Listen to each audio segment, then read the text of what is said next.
أعوذ بالله من الشيطان الرجيم. بسم الله الرحمن الرحيم.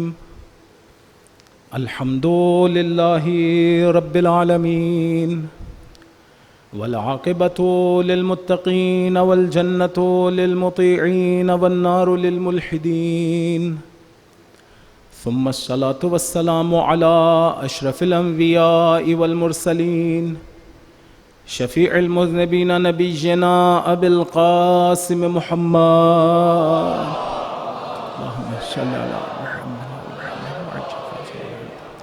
وعلى أهل بيته الطيبين الطاهرين الهداة المهديين، لا سيما بقية الله في الأرضين، روحي له الفداء وأرواح العالمين، واللعنة الدائمة على أعدائهم أجمعين من حين عداوتهم إلى قيام يوم الدين. أما بعد، فقد قال الله تبارك وتعالى في محكم كتابه: بسم الله الرحمن الرحيم.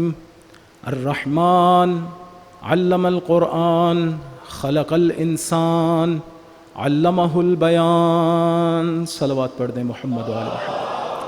اللہم صل علی محمد و آل محمد وعجل فرجهم وعلى اعدائهم.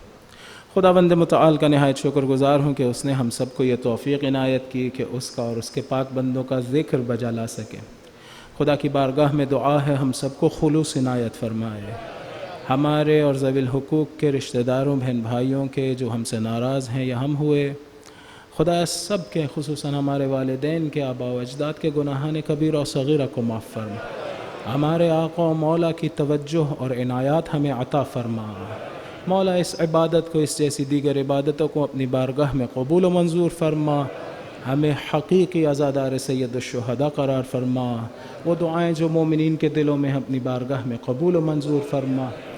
وہ دعائیں جو ہمیں کرنی چاہیے لیکن ہماری توجہ نہیں ہے ان دعاؤں کی طرف، خدایا ہمارے حق میں قبول و منظور فرما. وہ دعائیں جو ہم بھول گئے ہیں یا ہم کم عقلی کی وجہ سے وہ دعائیں نہیں مانگتے، خدایا اپنی بارگاہ میں قبول و منظور فرما. ہم سب کو حج و عمرہ و زیارات کا شرف عنایت فرما. نیک اور صالح اہل بیت سے محبت کرنے والی نسلیں تا قیامت عنایت فرما. دعاؤں کی قبولیت کے لیے خدایا یہ فرش عزا، اس میں جو لوگ حصہ لیتے ہیں کسی بھی طور سے، گیٹ پہ، سبیل پہ، کسی بھی طرح سے، خدا سب کی اس عبادت کو اپنی بارگاہ میں قبول و منظور فرما. توفیقات خیر میں اضافہ فرما. دعاؤں کی قبولیت کے لیے، مجلس کی قبولیت کے لیے، توفیقات کے اضافے کے لیے ایک مرتبہ درود پڑھ دیں محمد و آل محمد. اللہم صل علی محمد و آل محمد وعجل فرجهم. اور روزانہ کی طرح التماس کروں گا کہ سب مل کے انشاءاللہ امام کو اور امام کی حفظ و سلامتی کے لیے دعا کریں گے. بسم اللہ الرحمن الرحیم. اللہم کل ولیک الحجۃ ابن الحسن صلواتک علیہ وعلی آبائہ فی هذه الساعة وفی کل ساعة ولیا وحافظا وقائدا وناصرا ودلیلا وعینا حتی تسکنہ ارضک طوعا وتمتعہ فیہا طویلا. صلوات پڑھ دیں محمد و آل محمد. اللہم صل علی محمد و آل محمد وعجل فرجهم. بزرگان نے کہا کہ یہ جو ہم عبادتیں انجام دیتے ہیں، خصوصاً اس جیسی عبادت مجلس، اس کا ثمرہ اور نتیجہ یہ ہونا چاہیے کہ یہ عبادتیں ہم سب کو ولی خدا کے در پہ لے جائیں،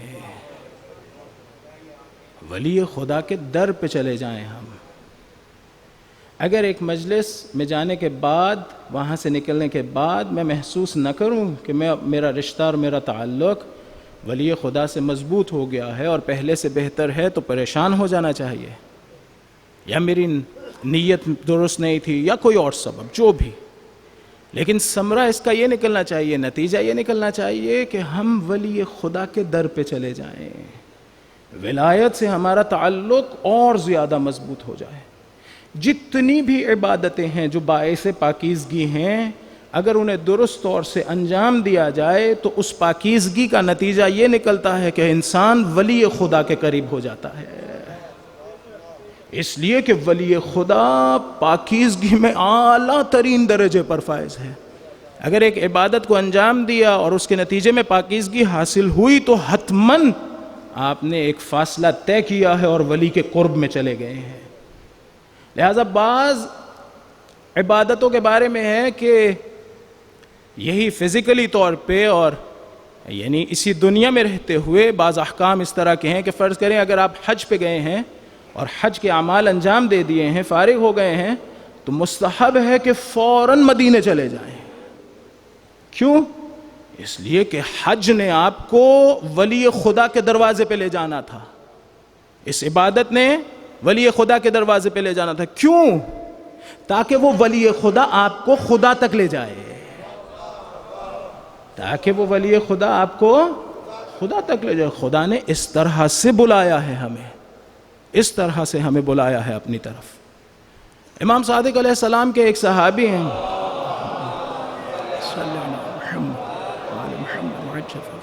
ہر مرتبہ حج کر کے تو مولا کے پاس چلے جاتے تھے. کیا خوش قسمتی تھی، دیکھ پاتے تھے مولا کو، مولا کے پاس چلے جاتے تھے. محسوس ہوتا ہے کہ بہت قریب تھے مولا کے. دیکھیے یہ جو میں کہہ رہا ہوں بہت قریب تھے مولا کے، اس کا مطلب یہ ہے کہ ایک رفاقت تھی مولا کے درمیان اور ان کے درمیان، یعنی ایک دوستی کا اور محبت کا رشتہ تھا. آقا و مولا ہونا اپنی جگہ درست ہے، وہ غلط نہیں ہے، لیکن اس طرح کا ایک رشتہ بھی تھا. مولا کے گھر میں ٹھہرتے تھے، مولا میزبانی کرتے تھے. ایک مرتبہ جب گئے حج سے تو مولا سے کہا، مولا مجھے کچھ شرم محسوس ہوتی ہے، میں آتا ہوں آپ کے پاس ٹھہرتا ہوں، آپ میزبانی کرتے ہیں، میرے خیال میں مدینہ میں ایک گھر خرید لینا چاہیے مجھے، آپ کی کیا رائے ہے؟ مولا نے کہا درست ہے، گھر خرید لو مدینہ میں. اس نے کہا مولا آپ میرے لیے خرید سکتے ہیں؟ کہا میں خرید دوں گا تمہارے لیے. پیسے دیے اور چلا گیا. اگلے سال جب حج کر کے واپس آیا تو مولا سے کہا، مولا وہ جو میں نے گھر کی درخواست کی تھی کہ میرے لیے گھر خرید لیں، کیا آپ نے کسی گھر کا بندوبست کر لیا؟ کہاں گھر کا بندوبست کر لیا؟ کہا کہاں ہے؟ کہا ایک ایسا گھر تمہارے لیے میں نے انتخاب کیا جس کے سامنے رسول خدا کا گھر ہے، اس کے ایک طرف علی مرتضیٰ کا گھر ہے، اس کی ایک اور طرف حسن مجتبیٰ کا گھر ہے، ایک اور طرف امام حسین علیہ السلام کا گھر ہے. بہرحال قریب تھا یہ امام کے، سمجھ گیا کہ مولا نے اس کا مال راہ خدا میں خرچ کیا ہے، اور سمجھدار بھی تھا. تو کہتا ہے مولا جب کوئی گھر خریدا جاتا ہے تو اس کی کوئی رجسٹری بھی تو ہوتی ہے، میری ملکیت کیسے پتا چلے کہ میری ہے؟ مولا نے کہا کاغذ اور دوات لیا، اپنے ہاتھوں سے لکھا کہ اس کا ایک ایسا گھر دے رہا ہوں اسے. وصیت کر کے گیا جب میں مر جاؤں تو میرے کفن پر رکھ دینا. لوگوں نے دیکھا کہ جب اس کی قبر بنا دی گئی تو کچھ دنوں کے بعد دیکھا ایک کپڑا یا کوئی چیز اس پہ لکھا ہوا تھا، وہ جس کا وعدہ صادق نے کیا تھا وہ سچا تھا. ایک ایسا گھر عطا ہوا. یہ شخص اس دنیا میں رہتے ہوئے سمجھتا تھا کہ میں نے ولی خدا کے در پہ جانا ہے. اس دنیا میں اسے یہ خواہش تھی آخرت میں بھی ایسا گھر ملا جو اولیاء خدا کے ارد گرد، اولیاء خدا کا گھر ارد گرد اور اس کا گھر درمیان میں. معمولی بات تو نہیں ہے. تو یہ عبادتیں، خصوصاً یہ عبادت جو ہم انجام دے رہے ہیں، اس کا نتیجہ کیا ہونا چاہیے؟ ہم غیر اولیاء خدا کے قریب ہو جائیں یا اولیاء خدا کے قریب ہو جائیں؟ اولیاء خدا کے قریب ہو جائیں. ایک درود پڑھ دیں محمد و آل محمد علیہ السلام.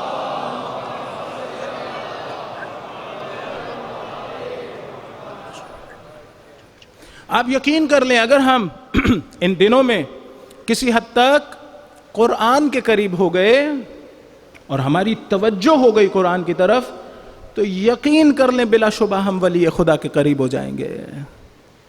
ہو ہی نہیں سکتا کہ ہم قرآن کے قریب ہو جائیں لیکن اولیاء خدا کے قریب نہ ہو. کیوں؟ اس لیے کہ یہ دونوں اکٹھے ہیں، اس لیے کہ ان میں معیت ہے. کسی بھی ایک کے قریب ہوں آپ حتماً دوسرے کے قریب ہو جائیں گے. تو میں عرض کر رہا تھا کہ یہ قرآن جو ہمارے سامنے ہے یہ قرآن کی ایک تجلی ہے یا خداوند متعال کے علم کی ایک تجلی ہے. ہم تک جب پہنچی ہے یہ تو چونکہ ہم عالم مادہ کے اسیر ہیں اور ضعیف لوگ ہیں، ہمارے تک حروف اور الفاظ کی شکل میں، ساؤنڈ ویوز کی شکل میں اور نقوش کی شکل میں. اگر ہم اس رتبے سے بلند ہو جائیں، آزاد ہو جائیں مادے و مادیات سے، تو پھر ہمارا قرآن سے تعلق اس طرح کا نہیں رہے گا، بہتر ہو جائے گا. مثلا وہ شخص جو قرآن کو سمجھنا شروع کر دے، عالم فہم میں، عالم عقل میں، عالم ادراک میں چلا جائے اور قرآن کو سمجھنا شروع کر دے، اب اس کا تعلق ساؤنڈ ویو سے یا یہی جو لائٹ کی ریز ہیں ان سے نہیں ہے جن کے ذریعے سے قرآن کو دیکھ رہا ہے. اب اس کا تعلق ایک بہتر درجے سے ہوا ہے قرآن سے. لیکن اگر یہ اس سے بھی بلند درجے سے پہنچ جائے طہارت کے نتیجے میں، تو پھر اس کا قرآن سے ایک ایسا تعلق پیدا ہوگا جو نہ مادی دنیا سے متعلق ہے نہ ذہن کی دنیا سے متعلق ہے. یعنی مفاہیم کی دنیا نہیں ہے، وہاں حقائق کی دنیا ہے. دیکھیں قرآن کہتا ہے اِم مِّن شَيْءٍ إِلَّا عِندَنَا خَزَائِنُهُ. قرآن نے کہا ہر چیز کے خزانے ہمارے پاس ہیں. خدا کہہ رہا ہے کوئی چیز ایسی نہیں ہے جس کا خزانہ میرے پاس نہ ہو. تو خود قرآن کا بھی تو کوئی خزانہ ہوگا. جب کہا ہر چیز، تو کیا قرآن چیز نہیں ہے؟ شے تو ہے نا. تو قرآن کا بھی ایک خزانہ ہونا چاہیے اور وہ خداوند متعال کے پاس ہے. یہ ثابت کرتا ہے کہ قرآن کے اور درجات بھی ہیں. دیگر آیات کے علاوہ جو میں نے کل ذکر کی کہ خدا نے کہا انہو فی ام الکتاب لدینا لعلی، انہو فی ام الکتاب لدینا لعلی حکیم، وہ بہت بلند ہے، محکم ہے اور ہمارے پاس ہے، یا کتاب مکنون میں ہے جیسی عبارتیں. خیر رسول پہ جب نازل ہوا تو حقیقت کی شکل میں ہے، ساؤنڈ ویوز کی شکل میں نہیں، میرا ایسا ماننا ہے. اور اس کی ایک دلیل یہ ہے کہ رسول کے قلب پہ نازل ہوا، رسول کے کانوں پہ نازل نہیں ہوا. جو چیز کانوں پہ نازل ہوتی ہے وہ ساؤنڈ ویوز کی شکل میں ہے، جسے قلب ریسیو کرتا ہے وہ حقیقت ہوتی ہے. میں نے کل یہ مثالیں بہت زیادہ دے دی، بار بار نہیں دہراؤں گا. خوب کانوں پہ اگر نازل ہوتا تو اس کا ایک نتیجہ یہ ہوتا کہ جس وقت نازل ہو رہا تھا باقی بھی سن سکتے ہیں. دیکھیں فرض کریں اگر حضرت جبرائیل تشریف لائیں اور کسی سے ساؤنڈ ویوز کی شکل میں باتیں کریں تو ایسا تو نہیں ہوگا کہ دوسروں کے کان بند کر دیے جائیں گے. دوسروں کو نہ سن سکنا دلیل ہے اس بات پہ کہ ساؤنڈ ویوز تھی ہی نہیں، اس طرح سے بات ہی نہیں کی گئی. اگر اس طرح سے بات کی جاتی تو باقی بھی سن سکتے، لہٰذا اس طرح سے بات نہیں ہوتی تھی. نہ وہ حضرت جبرائیل کو دیکھ پاتے تھے نہ ان کی بات سن پاتے تھے. یہ جو لفظ بات ہے اسے بتانے کی کوشش کروں گا اس کا مطلب کیا ہے. ایک درود پڑھ دے محمد و آل محمد.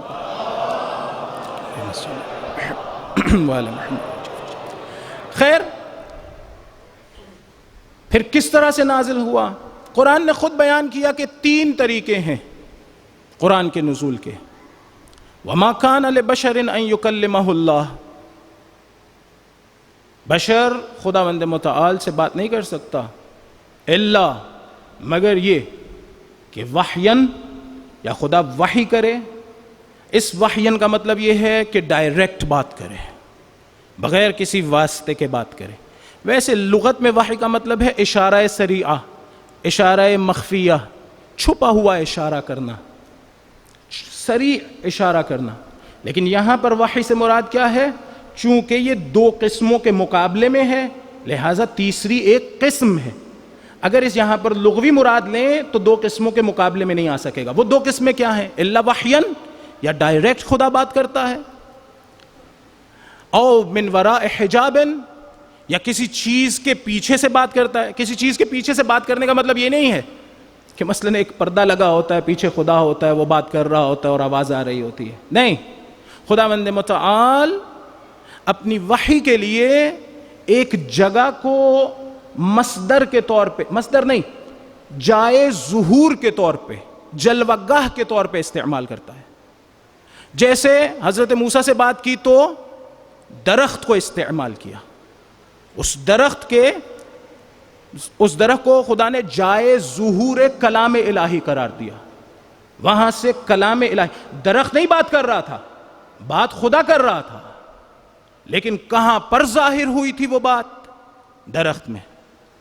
یہ دوسری قسم ہے, من وراء حجاب او یرسل رسولا, یا یہ ہے کہ خدا فرشتے کو بھیجتا ہے. 3 طریقے ہو گئے, یا ڈائریکٹ بات کرتا ہے, یا پھر من وراء حجاب بات کرتا ہے, یا فرشتے کے ذریعے سے.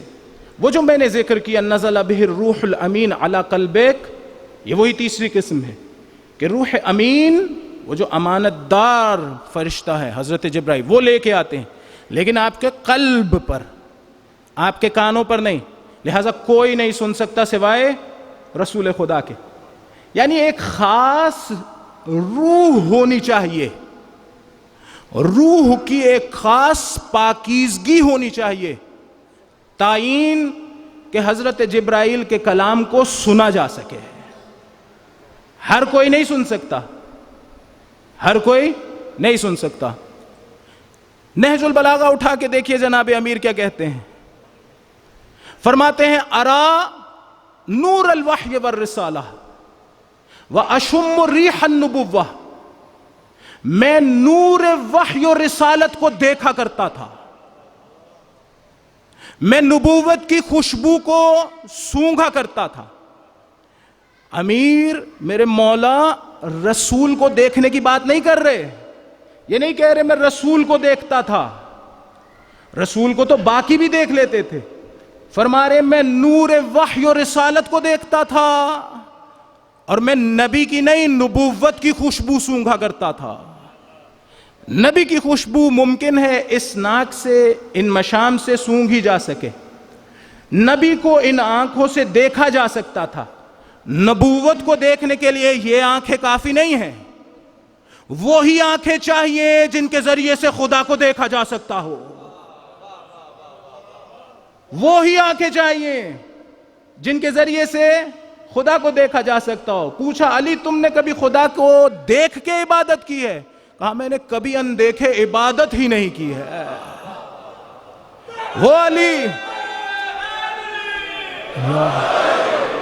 علی جو خدا کو دیکھ کے عبادت کرتے تھے, وہ دعویٰ کر رہے ہیں میں وحی و رسالت کے نور کو بھی دیکھ سکتا ہوں. بس اسی علی کے بارے میں جناب رسول خدا نے کیا فرمایا؟ کہا علی انکا تسمع ما اسمع و ترا ما ارا. علی تم وہ سنتے ہو جو میں سنتا ہوں, تم وہ دیکھتے ہو جو میں دیکھتا ہوں.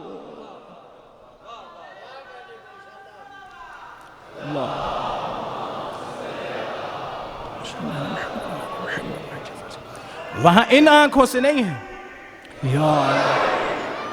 وہاں ان آنکھوں سے نہیں دیکھا جاتا, وہاں دیکھا جاتا ہے انہی روح کی آنکھوں سے اور پاکیزگی اور ایمان کی آنکھوں سے, جن آنکھوں سے خدا کو دیکھا جاتا ہے. فرمایا ما رأیت شیئا الا ورأیت اللہ قبلہ وبعدہ ومعہ. علی نے کبھی کسی چیز کو نہیں دیکھا مگر یہ کہ اس سے پہلے, اس کے بعد اور اس وقت میں جس وقت دیکھ رہا ہوں اپنے پروردگار کو بھی دیکھ رہا ہوتا ہوں. کیسے؟ اللہم صلی علی محمد وآل محمد وعجل. شاباش بچوں, نعرہ لگائیں لیکن وقت پر, جب محسوس کریں اس وقت لگائیں. ایک درود پڑھیں محمد وآل محمد علیہ السلام پر. اللہم صلی علی محمد وآل محمد وعجل فرجہ. بس ایک طریقہ کیا ہے؟ اچھا دیکھیے اس طریقے کے مطابق فرمایا رسول خدا نے علی تم وہ دیکھتے ہو جو میں دیکھتا ہوں, تم وہ سنتے ہو جو میں سنتا ہوں. باقی ساؤنڈ ویو سن سکتے تھے, علی وہ سن سکتے ہیں جو رسول سن سکتے ہیں. علی اس وحی کو سن سکتے ہیں. دوسرا طریقہ کون سا تھا؟ من وراء حجاب, یعنی ایک حجاب کے پیچھے سے, جیسے کہ اس شجرہ کے ساتھ پیش آیا, درخت سے ظہور ہوا کلام کا, یہ جو درخت سے ظہور ہوا ایک مرتبہ پھر نہ سمجھیے گا. دیکھیں چونکہ ہم لوگ اس عالم مادہ سے بہت سختی سے جڑے ہوئے ہیں, ہر چیز تو ہماری مادی ہے.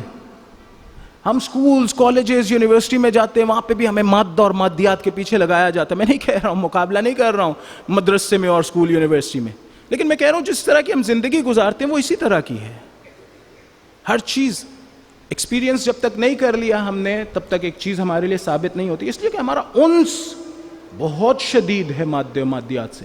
حالانکہ کتنی ریالٹیز ہیں, کتنے ہی حقائق ہیں جو اس دنیا میں موجود ہیں اور مادہ و مادیات سے ان کا تعلق نہیں ہے. زمانہ ایک حقیقت ہے, علم ایک اور حقیقت ہے. اگر بحث کی جائے تو بہت زیادہ حقائق ہیں. خیر ابھی اس سے بحث نہیں ہے, لیکن یہ کہنا چاہ رہا ہوں کہ جس وقت آپ سے یہ کہا جائے کہ درخت سے کلام ظاہر ہوا تو اس کا مطلب یہ نہ سمجھیے گا کہ ساؤنڈ ویو ظاہر ہو رہی تھی. ایسا نہیں ہوا. ایک مرتبہ پھر خداوند متعال نے اس کو جائے ظہور قرار دیا ہے, لیکن وہاں سے ساؤنڈ ویوز نہیں آئی ہیں. ہمارے ایک استاد تھے ادبیات کے, مصر کے تھے, نہایت دقیق اور خوبصورت انہوں نے تحلیل کی ایک آیت قرآنی کی. کہا حضرت موسیٰ سے خدا نے بات کرنا شروع کی تو کہا وما تلک بیمینک یا موسیٰ, موسیٰ وہ سیدھے ہاتھ میں کیا ہے؟ حضرت موسیٰ نے کہا ہی عصایا. اتنا کہہ دینا کافی تھا. بلاغت کا ایک قانون ہے, آپ لوگ اپنی زندگیوں میں بھی محسوس کرتے ہوں گے. اگر کسی سے بات کرنا اچھا لگ رہا ہو تو دل کرتا ہے بات کرتے چلے جائیں. اگر کسی کی بات سننا اچھا لگ رہا ہو دل کرتا ہے سنتے چلے جائیں. خوب اگر کوئی شخص اچھا نہ لگ رہا ہو تو آپ چھوٹے چھوٹے جملے اس سے کہیں گے, لمبی باتیں نہیں کریں گے. خوب حضرت حق نے حضرت موسیٰ سے پوچھا علیہ السلام, ان سے پوچھا کہ یہ تمہارے سیدھے ہاتھ میں کیا ہے؟ جواب کیا ہونا چاہیے تھا؟ یہ میرا عصا ہے. بات ختم ہو جانی چاہیے تھی, بات ختم نہیں ہوئی. کہا ہی عصایا احش بها علی غنمی اتوکا علیہا واحش بها علی غنمی. خدایا یہ میرا عصا ہے, میں کبھی اس پہ ٹیک لگاتا ہوں, کبھی وہ بھیڑ بکریوں کو جو لے کے جاتا ہوں انہیں چراتا ہوں اس کے ذریعے سے. یہ بات کیوں لمبی کر رہے ہیں؟ اس لیے کہ محبوب سے بات ہو رہی ہے, خدا سے بات کرنے میں لذت حاصل ہو رہی ہے. ورنہ خالی اتنا کہہ دینا کافی تھا کہ یہ میرا عصا ہے, بات ختم ہو جاتی. تو ہمارے استاد کہہ رہے تھے کہ یہ تو بلاغت کا نقطہ ہے کہ بھائی بات لمبی کیوں کی حضرت موسیٰ نے. سوال یہ ہے کہ وہ جس نے پوچھا ہے اس نے کیوں پوچھا تھا؟ وہ جس نے پوچھا ہے موسیٰ یہ کیا ہے ہاتھ میں؟ خدایا کیا تمہیں پتہ نہیں ہے کیا ہے ہاتھ میں؟ آپ کیوں پوچھ رہے ہیں؟ تو ان کی تحلیل یہ تھی کہ دیکھو خدا سے جب بات ہوئی, خدا نے حضرت موسیٰ سے بات کی تو یہ ایسی بات نہیں تھی جو کانوں سے سنی جاتی تھی, یہ ایسی بات تھی جو پورے وجود سے حضرت موسیٰ سن رہے تھے, پورے وجود سے سن رہے تھے. صوت مادی نہیں تھی, ساؤنڈ ویوز نہیں تھے, ایسی بات تھی جسے اپنی روح سے سن رہے تھے, اپنے کانوں سے نہیں, اپنے قلب سے سن رہے تھے, اپنے کانوں سے نہیں. اور آج سے پہلے ایسی بات نہیں سنی تھی, آج سے پہلے ایسی بات نہیں سنی تھی. جب ایسی بات سنی تو ایک مرتبہ خشوع کی کیفیت حاصل ہوئی, ایک ایسی کیفیت حاصل ہوئی جو ابھی سے پہلے نہیں تھی. خدا نے اس کیفیت کو دیکھا تو ان چیزوں کے بارے میں بات کرنا شروع کی جس سے موسیٰ مانوس ہو. کس چیز سے مانوس تھے؟ اس عصا سے جو ہاتھ میں رہتا تھا. یعنی ایک ایسی آواز جسے پوری روح سے سن رہے ہوں, پوری روح سے سن رہے ہوں. پہلے آپ اپنے بارے میں سوچئے, اگر ایک دم سے بیٹھے بیٹھے آپ کو ایسی آواز سنائی دے جسے کانوں سے نہ سنی ہو آپ نے, کیا حالت ہوگی؟ پھر میں نے کل یا پرسوں عرض کیا تھا کہ حتیٰ جناب رسول خدا صلی اللہ علیہ وآلہ وسلم کے بارے میں ہے, یا علی, خوب ان کے بارے میں بھی ہے کہ جس وقت وحی نازل ہوئی تو کیا کہا؟ تقشعر منہ جلود الذین یخشون ربہم. قرآن کہتا ہے کہ وہ جن پہ وحی نازل ہوئی ان میں اقشعرار پیدا ہوا, ان کی جلدوں میں، جلود میں ایک شعرار پیدا. ثم تلین جلودہم وقلوبہم. رسول خدا آئے، جناب زہرا سلام اللہ علیہ سے کہا بی بی وہ اپنی چادر لے آؤ، میں ضعف محسوس کر رہا ہوں. حتیٰ جناب رسول خدا کے ساتھ ایسی کیفیت پیش آئی. اور پھر قرآن کہتا ہے کہ آہستہ آہستہ وہ لین پیدا کر گئی وہ کیفیت. تو وہاں پر بھی جہاں پر خدا نے ایک حجاب کا استعمال کیا ہے وحی کے لیے یا اپنا پیغام سنانے کے لیے، وہاں پر بھی ساؤنڈ ویوز نہیں ہیں. یہ نہ سوچئے گا کہ ساؤنڈ ویوز ہیں. بہرحال مجھے اس طرح سے ہی سمجھ میں آیا ہے. اور تیسرا کیا طریقہ ہے جسے کہا ہے الا وحین، خدا وحی کے ذریعے سے بات کرتا ہے. یہ جو دو طریقے تھے، کیا یہ وحی نہیں تھی؟ درخت کے ذریعے سے بات کرنا کیا وحی نہیں ہے؟ وحی ہے. فرشتے کے ذریعے سے بات کرنا کیا وحی نہیں ہے؟ نہیں، وحی ہے. اسی لیے میں نے کہا کہ یہ جو لفظ آیا ہے الا وحین، اس کا مطلب اشارہ سریعہ نہیں ہے. اس کا مطلب یہ کہ خدا بعض اوقات نہ حجاب کو استعمال کرتا ہے نہ فرشتے کو، ڈائریکٹ بات کرتا ہے. کوئی درمیان میں واسطہ نہیں ہوتا. خدا خود بات کرتا ہے. خدا خود بات کرتا ہے بغیر کسی واسطے کے. قرآن کی آیت کہتی ہے، یہ میں نہیں کہتا، انکا لتلقى القرآن من لدن حکیم علیم یا من لدن علیم حکیم، کہ اے حبیب آپ قرآن کو حکیم و علیم سے لیتے ہیں. درمیان میں کوئی بھی واسطہ نہیں ہے، ڈائریکٹ خدا سے لیتے ہیں. کسی نے امام سے پوچھا مولا بعض اوقات رسول پہ جس وقت وحی نازل ہوتی تھی تو بے ہوش ہو جاتے تھے، یہ کیا ہوتا تھا؟ کہا جب بھی خدا بغیر واسطے کے بات کرتا تھا تو بے ہوش ہو جاتے تھے. سوچیں تو خدا بات کر رہا ہو خود، کسی فرشتے کے ذریعے سے نہیں، ڈائریکٹ بات ہو رہی ہو، تو یہی نتیجہ نکلے گا وہ حضرت حق بات کر رہے ہوں. پھر اس بات کرنے کی کوشش کرتا ہوں، جس وقت معراج پہ گئے، معراج کے بارے میں کیا ہے؟ دنا فتدلا فکان قاب قوسین او ادنا. حضور ایک ایسی جگہ پر پہنچ گئے جو دو کمانوں سے کم، یعنی سمجھانے کے لیے ہے کہ بہت قرب تھا. وہاں گئے تو کیا ہوا؟ یہ کون سا مقام تھا؟ یہ وہی مقام تھا جہاں حضرت جبرائیل رک گئے اور رسول خدا نے کہا آئیے تشریف لائیے، تو انہوں نے کیا کہا؟ لو دنوت انملتن لاحترقت. مولا آقا یہاں سے آگے اگر اتنا سا بھی گیا نا تو میں جل جاؤں گا، یعنی میری حدود یہاں ختم، یہاں سے آگے نہیں جا سکتا. اب وہاں کوئی فرشتہ تو نہیں ہے، وہاں کوئی اور چیز تو نہیں ہے. خدا کہہ رہا ہے فَأَوْحَا إِلَىٰ عَبْدِهِ مَا أَوْحَا. اس مقام پر خدا نے جو وحی کرنی تھی کر ڈالی. اس وحی کے لیے کون سا واسطہ استعمال ہوا ہے؟ کوئی واسطہ استعمال نہیں ہوا. خدا نے خود بات کی ہے جناب رسول خدا سے. ایک درود پڑھ دیں محمد و آل محمد علیہ السلام.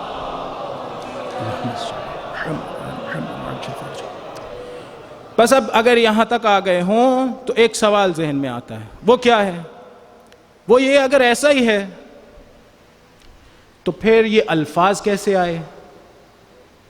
کیوں آئے؟ تو میں نے بتا دیا کہ اس لیے کہ ہم اس دنیا کے اسیر ہیں اور خداوند متعال نے قرآن ہماری ہدایت کے لیے بھیجا ہے، لہٰذا اس شکل میں آنا چاہیے جس سے ہم انس رکھتے ہیں.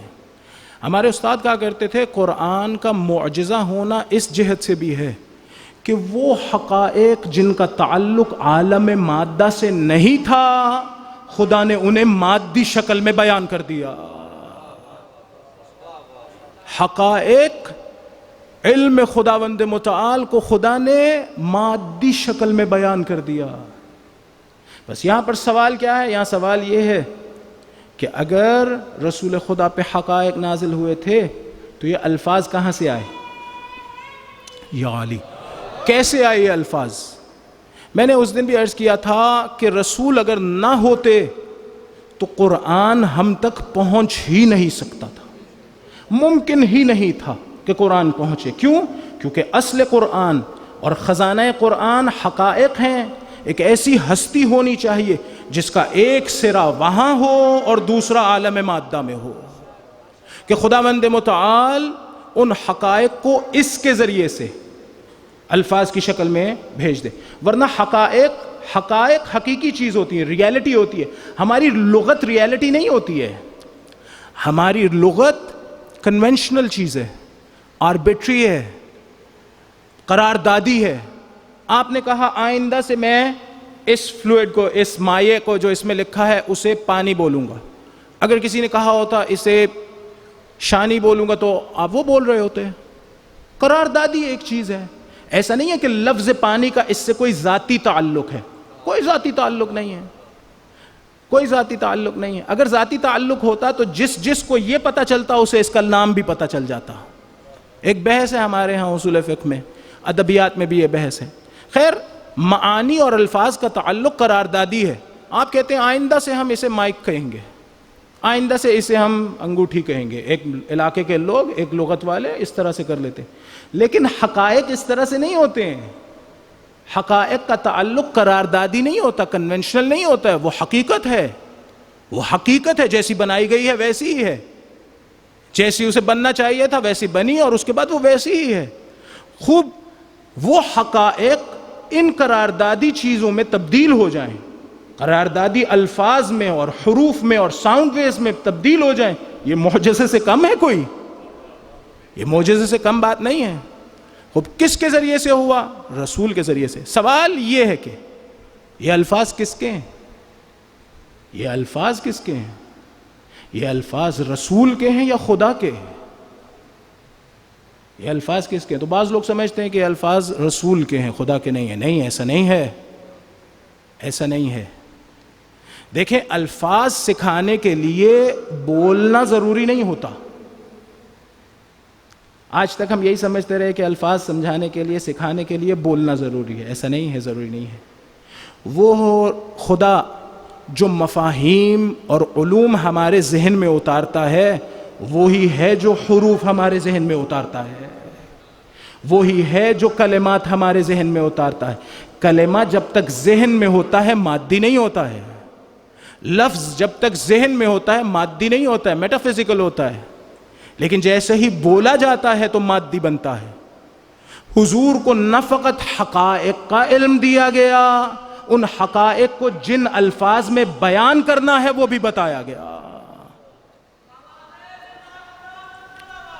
اللہم صلی علی محمد وعلی محمد.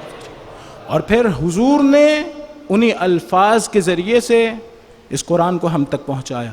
یہ ہے معجزہ قرآن. ایک درود پڑھ دیں محمد و آل محمد علیہ السلام، صلی علی محمد و آل محمد. بس اس کے بعد جب یہ ہو گیا، اب آپ کی توجہ ہو جانی چاہیے، خود سے نتائج نکالنا شروع کرنے چاہیے کہ اگر کہیں پر بھی حقیقت قرآن اور کلمات اور الفاظ اور ساؤنڈ ویوز کے درمیان میں مقایسہ ہو تو کون سی چیز بلند ہوگی؟ حقیقت قرآن یا اس کا مادی نزول؟ حقیقت قرآن بلند ہے. حقیقت قرآن کا جلوہ ہے یہ مادی نزول. یہ جو حروف اور کلمات اور ساؤنڈ ویوز ہیں یہ اس حقیقت کا جلوہ ہے. وہ جو حقیقت جس نے جلوہ کیا ہے وہ زیادہ طاقتور ہے، وہ رتبے میں زیادہ بڑی ہے. بس شاید اسی لیے علی پکارتے رہے اور شاید بلند آواز سے بار بار پکارتے رہے کہ لوگوں دیکھو وہ جو نیزوں پہ بلند ہے وہ سیاہی سے لکھا گیا قرآن ہے. وہ جو نیزوں پہ بلند ہے وہ سیاہی سے لکھا قرآن ہے. میں علی تمہارے سامنے بولتا ہوا قرآن ہوں.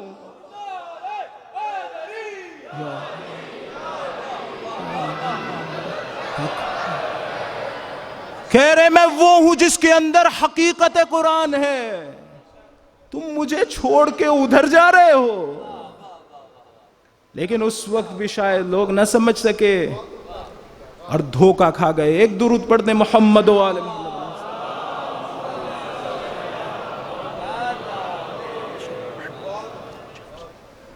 بس حقیقت قرآن زیادہ اہم ہے. ہمارے لیے بھی یہی ہے، ہمارے لیے بھی یہی ہے. دیکھیں پڑھنا ایک اچھی چیز ہے، قرآن کو دیکھنے کا بھی اجر ہے، ثواب ہے، قرآن کو سننے کا بھی ثواب ہے، قرآن کو دیکھنے کا. لیکن اس سے بلند ایک اور مرتبہ ہے جہاں ہے فہم قرآن. دیکھیں آپ یہ تو نہیں کہہ سکتے نا کہ دیکھنے کا یا پڑھنے کا، تلاوت کرنے کا اتنا ہی رتبہ ہے جتنا فہم قرآن کا ہے. کیوں ایسا نہیں کہہ سکتے؟ کبھی سوچا ہے آپ نے؟ اس لیے کہ جب آپ پڑھ رہے ہوتے ہیں تو یہ اس کا وجود مادی ہے، ساؤنڈ ویوز کی شکل میں، یا جسے دیکھ رہے ہیں وہ وجود مادی ہے. لیکن جس کو سمجھا ہے وہ وجود عقلی ہے. میں نے کل عرض کیا تھا کہ قرآن تجلی کی شکل میں آیا ہے، اسی طرح سے جس طرح سے ایک پروفیسر کے ذہن سے علم پروفیسر کے وجود میں آتا ہے، اس کی روح میں، پھر وہ اسے نزول دیتا ہے، تنزل حاصل کرتا ہے. وہ علم عالم خیال میں آتا ہے، قوہ خیالیہ. انسان کے پاس ایک طاقت ہے قوہ خیالیہ، جس کے ذریعے سے بات کر رہا ہے، جس کے ذریعے سے پینٹنگز بناتا ہے، جس کے ذریعے سے شعر کہتا ہے.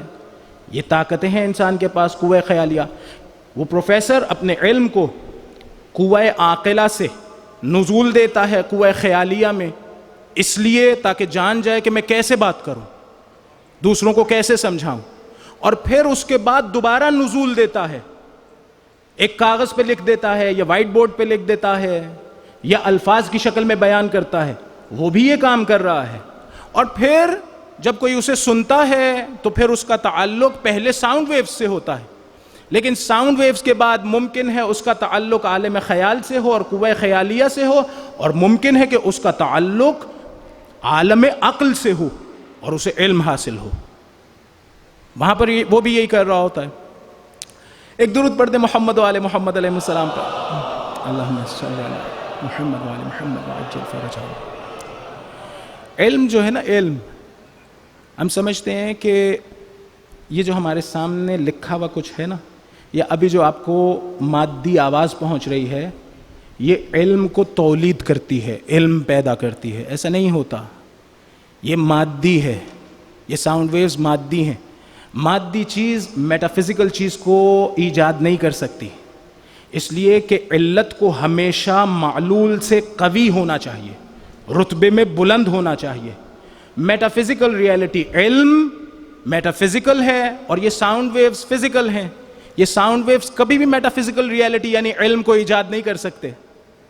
یہ کبھی بھی علم کو ایجاد نہیں کر سکتی. پھر کیسے علم ایجاد ہوتا ہے؟ ہوتا یہ ہے کہ جب یہ ساؤنڈ ویوز آپ کے کانوں سے ٹکراتے ہیں تو چونکہ آپ کے کان ٹول ہیں آپ کی روح کے لیے، آپ کی روح کو ایک چیز کے لیے جو میٹافزیکل ہے اسے آمادہ کرتی ہیں.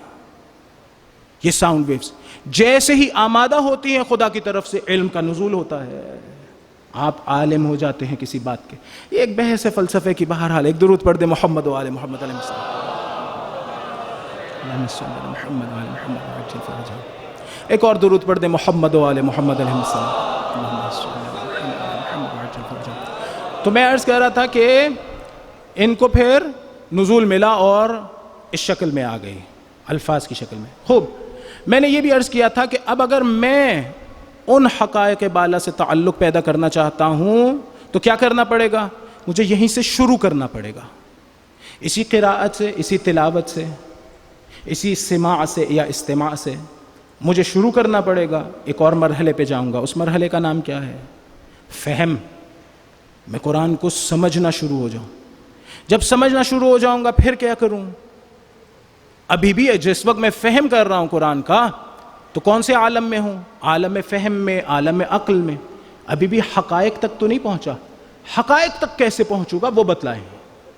تو وہ جو مجھے سمجھ میں آتا ہے وہ یہ ہے کہ جس طرح سے باقی کمالات حقائق کی شکل میں ہماری روح میں آتے ہیں، قرآن بھی اسی طرح سے ہماری روح میں آتا ہے. آپ تقویٰ کیسے حاصل کرتے ہیں؟ آپ شجاعت کیسے حاصل کرتے ہیں؟ آپ سخاوت کیسے حاصل کرتے ہیں؟ آپ عفت و پاک دامنی کیسے حاصل کرتے ہیں؟ جتنے بھی یہ کمالات ہیں یہ کس طرح حاصل ہوتے ہیں؟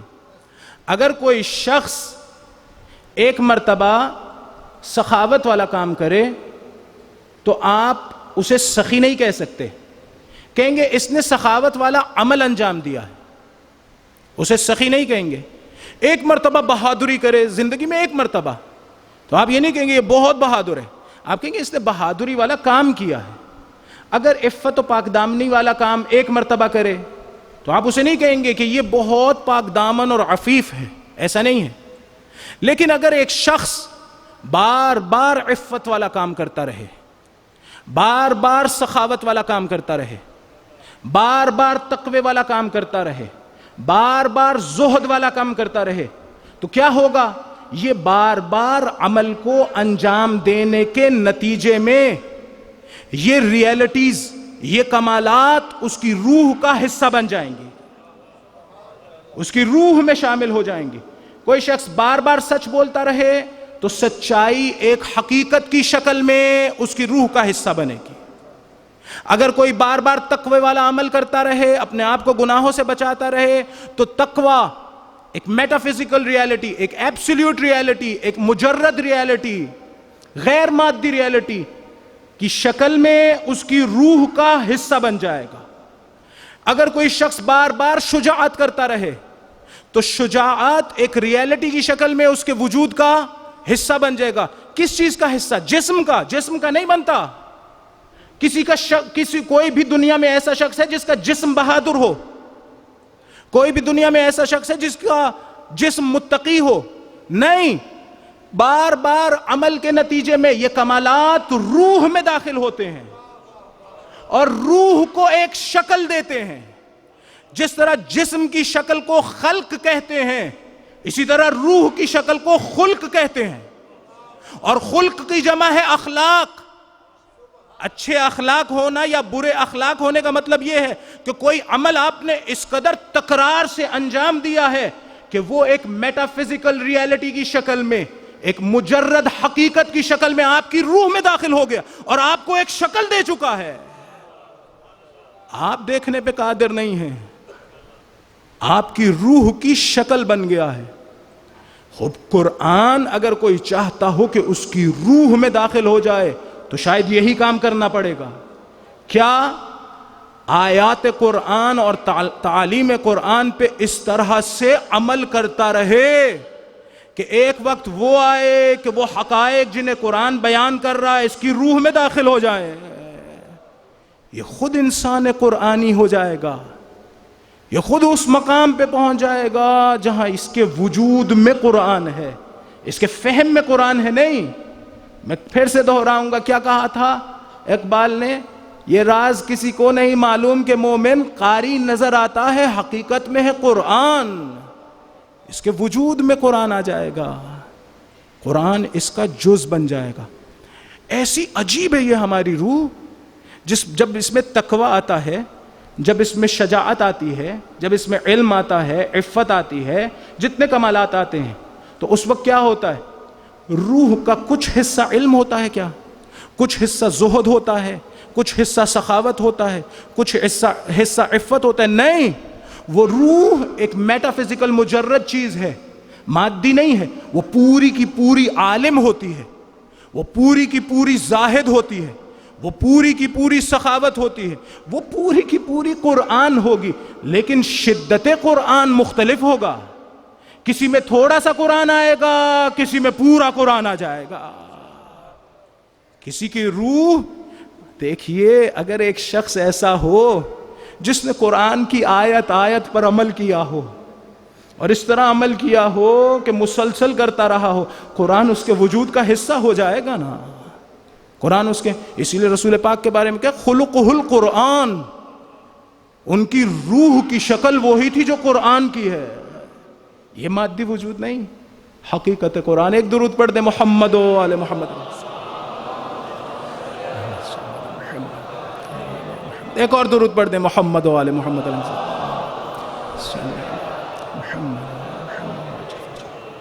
اس کے وجود میں قرآن آ جائے گا، اس کے وجود میں قرآن آ جائے گا۔ پھر وہ قرآن کا جو علم رکھتا ہوگا، کائنات میں کسی کو وہ علم حاصل نہیں ہوگا۔ جتنا جتنا اس کے وجود میں قرآن آئے گا، اتنا اتنا وہ قرآنی ہو چکا ہوگا، اتنا اتنا قرآنی ہو چکا ہوگا۔ اور جب قرآن آ جائے گا تو پھر کیا ہوگا؟ وہی صفات جو قرآن کی ہیں اس انسان کی ہو جائیں گی۔ قرآن کی صفات گنتے چلے جائیے اور دیکھیے کہ کیا ہوتا ہے۔ وہی صفات جو قرآن کی ہیں وہ اس کی ہوتی چلی جائیں گی۔ حقائق کی دنیا مفاہیم کی دنیا نہیں ہے، حقائق کی دنیا حقیقی دنیا ہے، قدرت کی دنیا ہے، علم کی دنیا ہے، ولایت کی دنیا ہے۔ انشاءاللہ کل عرض کرنے کی کوشش کروں گا کہ اگر کسی کے وجود میں قرآن کا تھوڑا سا جز آ جائے تو کیا ہوتا ہے، اور کسی کے وجود میں پورا قرآن آ جائے تو کیا ہوتا ہے۔ اس وقت اپنی گفتگو کو تمام کر کے آگے بڑھتا ہوں۔ آج حضرت مسلم ابن عقیل کو یاد کرنا چاہتا ہوں۔ دیکھیں ہم لوگ بہت سے اوقات میں مفاہیم کو سمجھے بغیر آگے جاتے ہیں، بہت سے اوقات میں توجہ کرنے کی عادت نہیں ہے ہمیں۔ حضرت مسلم کو جس وقت بھیجا گیا ہے، امام حسین علیہ السلام نے بھیجا تو 4 القابات استعمال کیے ان کے۔ میں کسے بھیج رہا ہوں؟ اخی، اپنے بھائی کو، وابن عمی، اپنے چچا کے بیٹے کو، ثقتی اور اہل بیتی، من اہل بیتی۔ ان 4 میں سے 2 کے بارے میں آپ کو توجہ دلانا چاہتا ہوں۔ کون سا؟ بھائی ہونا اور من اہل بیت ہونا۔ آپ کیا سمجھتے ہیں بھائی ہونا جس وقت اہل بیت علیہ السلام کی زبان سے نکلے تو کوئی قراردادی سی چیز ہے؟ جس طرح سے ہم لوگ ایک دوسرے کو کہتے ہیں بھائی ذرا بات سننا، کیا اس طرح سے کہہ رہے تھے؟ نہیں، میرا ماننا یہ امام حسین بالکل اسی طرح سے بات کر رہے تھے جس طرح رسول خدا نے علی سے بات کی تھی۔ علی سے بات کی تھی، کہا تھا علی میرا بھائی ہے۔ رسول کا بھائی ہونا یہ ایک رتبہ ہے، ایک معنوی مرتبہ ہے جو سب کو حاصل نہیں ہوا۔ رسول بخل نہیں کرتے۔ اگر اسی طرح سے جس طرح ہم ایک دوسرے کو بھائی بناتے ہیں اور بھائی کہتے ہیں تو رسول کہہ دیتے سب کو تم سب میرے بھائی ہو۔ اس معنی میں بھی شاید کسی جگہ پر کہا ہو انما المؤمنون اخوہ مثلا کہا گیا ہے، شاید درست ہو یا اسی مطلب میں ہو، لیکن جس وقت علی کو کہا ہے علی تم میرے بھائی ہو، یہ ایک اور مرتبہ ہے۔ من اہل البیت ہونا ایک مرتبہ پھر مفہومی اور منصبی اور یا قراردادی چیز نہیں ہے، ایک حقیقی چیز ہے۔ یعنی ایک رتبہ وجود کا ایسا ہے کہ اگر کوئی وہاں پہنچ جائے تو وہ من اہل البیت کے مقام پر ہوتا ہے، وہاں پہنچا بھی جا سکتا ہے اور وہاں سے نکلا بھی جا سکتا ہے۔ ایسا نہیں ہے کوئی شخص وہاں پہنچ جائے تو اس کے بعد نہیں نکلے گا۔ ایک صاحب کے بارے میں جناب رسول خدا نے کہا اور جناب امیر نے کہا یا کسی اور امام نے کہا کہ فلاں صاحب من اہل البیت کے مقام پر تھے تا ان کے ان کے بیٹے نے انہیں نیچے کھینچ لیا۔ لیکن سلمان کے بارے میں کیا ہے؟ سلمان من اہل البیت، وجود کی دنیا ہے، ایک حقیقی دنیا ہے جہاں ایک شخص اپنی صفات میں اور اپنی روح میں اس مقام کو پہنچتا ہے جہاں وہ اہل بیت کی صفات کا آئینہ بنتا ہے۔ اگر اس کو دیکھیں تو اہل بیت کی صفات نظر آئیں گی اس میں، ایسا مقام ہے۔ اب توجہ ہوئی کہ حضرت مسلم کون ہیں؟ ایک ایسی شخصیت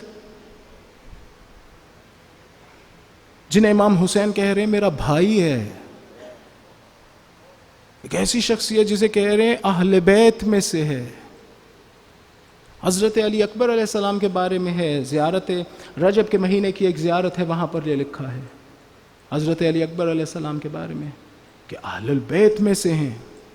چونکہ ہم لوگ ان چیزوں کو نہیں پڑھتے ہیں، نہیں سنتے ہیں، بعض اوقات سمجھنا یا بعض اوقات قبول کرنا مشکل ہو جاتا ہے، لیکن یہ حقیقت ہے۔ میں کہتا رہتا ہوں دروازہ بند نہیں ہوا ہے اہل بیت میں سے ہونے کا۔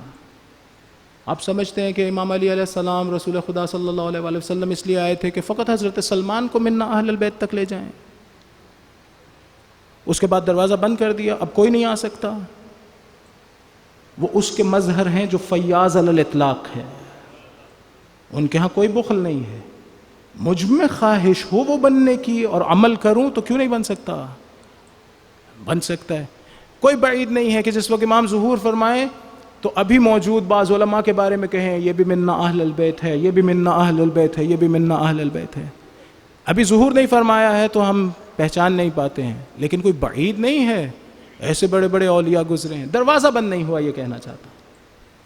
حضرت مسلم اس مقام کے ساتھ کوفہ میں روانہ ہوئے۔